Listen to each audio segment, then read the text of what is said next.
My dad had an expression. He said, "Don't tell me what you value. Show me your budget. I'll tell you what you value."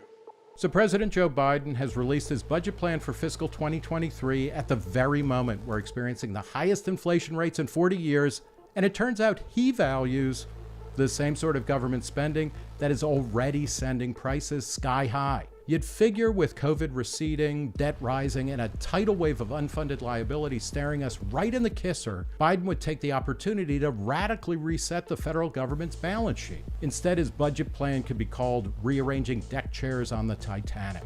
The president wants to spend $5.8 trillion, which would include jacking spending on defense, education, and police. He talks about levying a controversial and probably unconstitutional wealth tax on billionaires that will pay for it all, but he still expects a budget deficit of $1.2 trillion.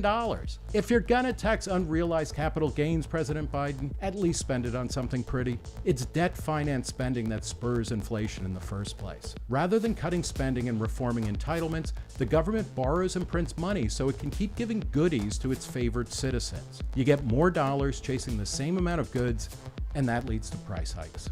Meanwhile, at least a dozen states, California, Georgia, Hawaii, and Maine among them, are thinking about giving residents money to spend on things like gas, the price of which has gone through the roof. So today we're announcing a $9 billion tax refund to tens of millions of Californians. Doling out tax dollars to alleviate the pain of inflation caused by government spending is like drinking a beer in the morning to ease your hangover. It's only setting up the next binge. Fed Chairman Jerome Powell has announced a series of interest rate hikes to help tame inflation, but in a recent speech he made no mention of the increase in the money supply measured by M2, which has risen by a record 41% in 2 years, or of the Federal Reserve's holding of U.S. debt, which has jumped $3.5 trillion over the same time period. And his interest rate hikes will be small enough that it's unclear they'll have much impact. Back in the 1980s, Fed Chairman Paul Volcker allowed the Fed funds rate to more than double in less than 2 years' time to over 20%. That helped kill inflation, but it also caused the most severe recession since the Great Depression.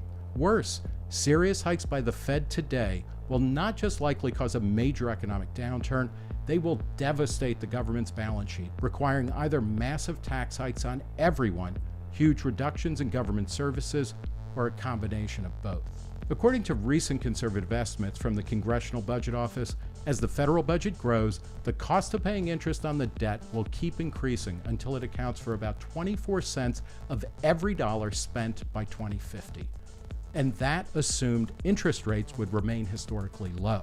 So even moderate increases in the Fed's fund rate would push the cost of servicing the debt much higher, causing the government to borrow more money, kicking us into a vicious cycle of economic despair.